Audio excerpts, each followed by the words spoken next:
a pau entra hoje nos Estados Unidos da América.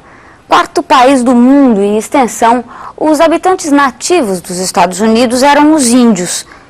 O primeiro estabelecimento europeu no país foi espanhol, em Santo Agostinho, na Flórida, em 1565.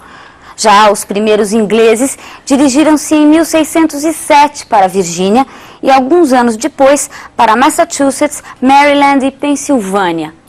Desses estabelecimentos originaram-se as 13 primeiras colônias. Mais tarde, a oposição à política colonial inglesa levou à Guerra da Independência Americana. Em 1783, a Inglaterra reconheceu oficialmente, pelo Tratado de Versalhes, a independência do país. Esse breve histórico abre com os Estados Unidos um novo capítulo de geografia geral. Muito bem, meu povo. Oi, tudo bom? Grande povo brasileiro. Hoje vamos falar de um país aqui nessa análise de geografia geral, falando a respeito do mundo, tudo que rola por aí, em todos os continentes. E hoje um país que indiscutivelmente merece muito respeito, né? Acaba sendo o primeiro em muitas coisas no mundo. E agora com um presidente novo, a partir do ano passado, o que está acontecendo, o que vai acontecer? Vamos ver. Hoje o assunto é Estados Unidos. Você acabou de ver a Fanny comentando aí com você os assuntos importantes dos Estados Unidos. É óbvio, né, que para o pessoal mais detalhista, que quer saber mais detalhes, características, é óbvio que a gente não vai poder aprofundar muito os Estados Unidos aqui, não. Vamos tentar ver apenas o que normalmente cai no exame vestibular. Se a gente tentasse falar a respeito dos Estados Unidos mais profundamente, com certeza várias aulas a gente usaria. Vamos ver então o aspecto físico, vamos ver o aspecto climático, quer dizer, relevo e clima, vamos comentar alguma coisa a respeito da população, a distribuição populacional americana em função da própria economia. Tá legal? Então vamos começar ou não? Vamos lá. Estados Unidos, você sabe que é o quarto maior país do mundo em tamanho, em espaço. Brasil, mas não é o Brasil. Em terras contínuas é o Brasil, né? Em terras descontínuas é os Estados Unidos, porque os Estados Unidos incorpora 2 estados que estão fora do seu território, que são o Alasca, lá no extremo norte da América, acima do Canadá, e o Havaí, que está no meio do Pacífico. Inclusive o Havaí foi incorporado como estado americano por ser um ponto estratégico, né? Estados Unidos mantém no Havaí, por exemplo, bases militares, tanto da aeronáutica quanto da marinha. Por quê? Lembre-se da Guerra Fria, né? Principalmente depois da Segunda Guerra Mundial, o Havaí passa a ser um ponto estrategicamente muito importante para o domínio do Oceano Pacífico, para o controle do que vai acontecer do outro lado do Pacífico, justamente onde estão os, entre aspas, arqui-inimigos americanos. Você tem do outro lado a União Soviética, você tem do outro lado a ex-União Soviética, a China, você tem do outro lado o Japão, você tem do outro lado o Sudeste Asiático, os Estados Unidos, tantas vezes aí acabou arranjando confusão. Você tem Vietnã, você tem Laos, você tem Camboja. Né? Lembre-se do cordão sanitário, que você vai ver comigo com mais detalhes quando a gente analisar a Ásia. Bom, então, repito, estrategicamente o Havaí era importante para os Estados Unidos durante a Guerra Fria, né, pelo controle do Pacífico, e hoje continua sendo um estado muito importante, também a nível turístico, né? O que traz de divisa para os Estados Unidos, o Havaí, é um negócio impressionante, tá bom? Bom, vamos começar a analisar com vocês agora a parte de relevo dos Estados Unidos. Aí está um assunto que pode entrar em exame vestibular, pode ter certeza. Vamos começar a analisar um computador, nosso querido computadorzinho aqui, louco, aspectos físicos dos Estados Unidos da América.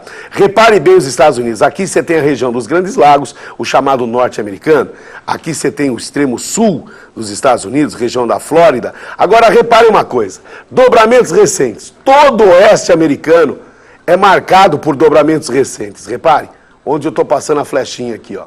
Aqui que você tem a famosa cadeia das Rochosas, assunto que você já viu comigo numa aula anterior, onde nós analisamos também o relevo do Canadá. Então, dobramentos modernos no oeste.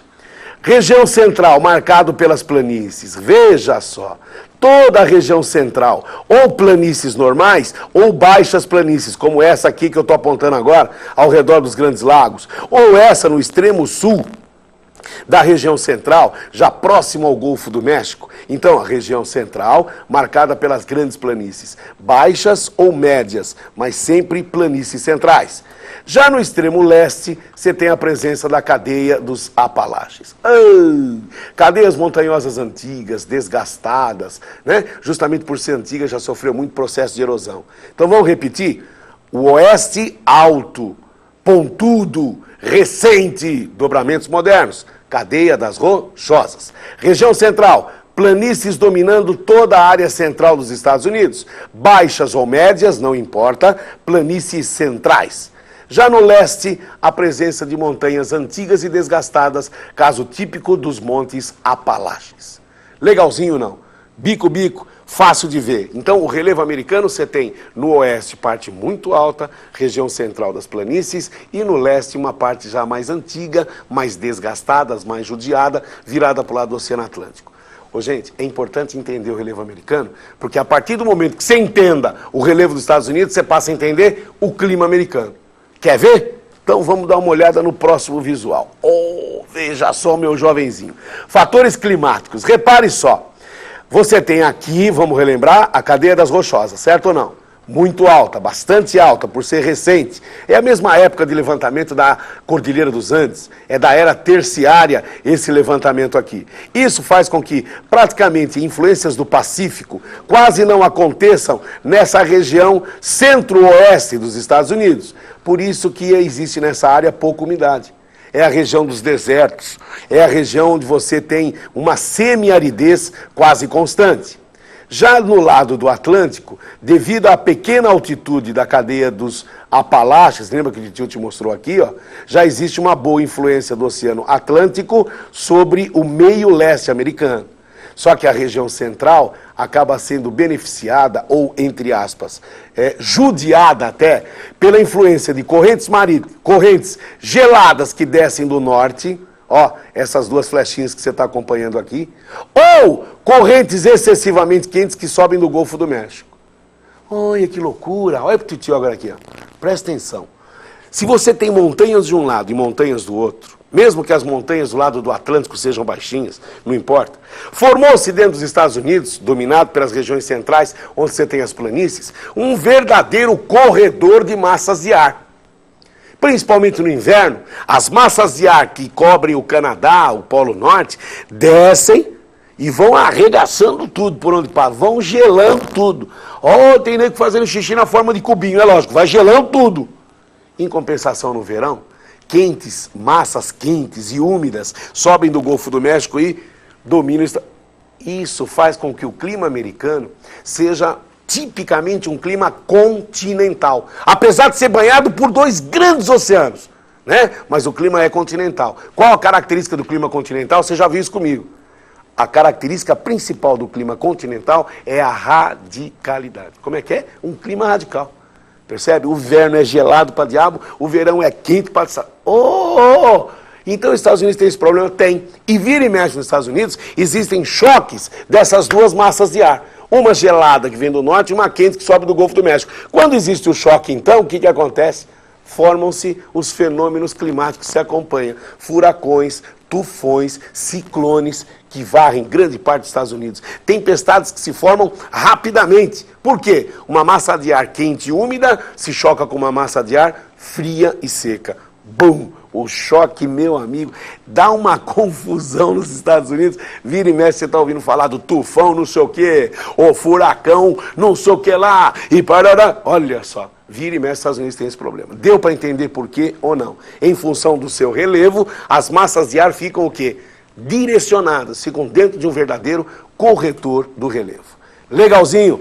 Entendeu? Qual o clima que domina os Estados Unidos, então? É o temperado, né? Porque eles estão acima da linha do trópico de Câncer, que está sobre o México, né? E entre o trópico de Câncer e a região polar, então é o clima temperado, mas com predomínio na região central do clima temperado continental. Isso em função do relevo. Legalzinho? Entender o relevo, entender o clima, fica fácil entender a economia. É ou não é? E é o que a gente vai ver agora. Então vamos dar uma passeadinha aqui, ó. Oh, acompanha aqui no computador, grande computador. Olha só, geoeconomicamente você pode dividir os Estados Unidos em basicamente 3 regiões. A região do Nordeste, essa área próxima aos Grandes Lagos, inclusive onde existe a forte concentração da população dos Estados Unidos da América. Os Estados Unidos tem por volta de 250 milhões de habitantes. São dados fornecidos aí no censo de 90, o levantamento de 90, dão conta de 250 milhões de habitantes dos Estados Unidos. Inclusive, interessante, né? Esse país com 250 milhões de habitantes recebeu por volta de 44 milhões de imigrantes. Quer dizer, quem é que fez os Estados Unidos o país que hoje é destaque? A imigração, indiscutivelmente. Ah, professor, mas o Brasil também é assim. Só para você ter ideia, se a população dos Estados Unidos é 250 milhões de habitantes e recebeu 44 milhões de imigrantes, o Brasil tem uma população de 130 milhões de habitantes. 100 a menos, vai. Então, vamos dizer, vai, metade, tudo bem? Metade, vamos aceitar. Deveria, então, ter por volta de 22 milhões de imigrantes. No entanto, no Brasil, você tem por volta de 4,5 a 5 milhões de imigrantes apenas. Ah, por que isso aí? Você teve vários períodos aí na história brasileira onde ou a economia com o regime de escravidão impedia a entrada do imigrante, ou então, período Getúlio Vargas, por exemplo, que houve um controle à entrada do imigrante no Brasil. Justamente num período que a Europa perdia os pequenos e médios industriais, os pequenos e médios comerciantes, os professores. E esse pessoal vai para onde? Deixa para lá, né? Quer dizer, tomamos uma ferrada por tabela. Bom, então vamos repetir. As regiões geoeconômicas dos Estados Unidos são essas aqui, as principais. Nordeste, onde você tem uma forte concentração populacional, tá? Isso forma, então, no Nordeste, grandes cidades. Se forma no Nordeste grandes cidades, é óbvio, essas cidades têm sistema de transporte, essas cidades têm energia, gente, e essas cidades têm gente. Gente significa mão de obra e mercado consumidor. Ah, não preciso falar mais nada, você já matou, né? Onde tiver uma grande cidade tem transporte, energia, mão de obra e mercado consumidor. Ah, professor, mas falta a matéria-prima. Eu sei, mas a matéria-prima também está próxima, você vai ver comigo. Por isso que a região nordeste dos Estados Unidos é a sua principal área de concentração industrial. É aqui o chamado Manufacturing Belt. Manufacturing Belt. Você tem aqui indústrias desde a fabricação de, sei lá, alfinete de fralda até de cápsula espacial. Louco! É uma das indústrias mais diversificadas do mundo. E essa indústria representa por 33%, quer dizer, praticamente um terço, né, do PIB, do Produto Interno Bruto dos Estados Unidos da América. Bom, repito, a indústria, então, como a população está concentrada no Nordeste. Ah, professor, nas planícies centrais, você vai ver comigo já na próxima aula que aqui existe a forte concentração da parte agrícola dos Estados Unidos. Nessa parte aqui que eu estou apontando, a parte da agricultura mais mecanizada. Já nessa parte que é o meio oeste, que eu te falei, que é relativamente seco, devido à grande altitude das rochosas, você vai ter a agricultura irrigada ou a pecuária extensiva. Ah, professor, mas no oeste não tem indústria? Tem, principalmente em 3 pontos do oeste. Los Angeles, São Francisco, aqui, e Seattle, no extremo norte dos Estados Unidos. Mas isso é assunto para a próxima aula.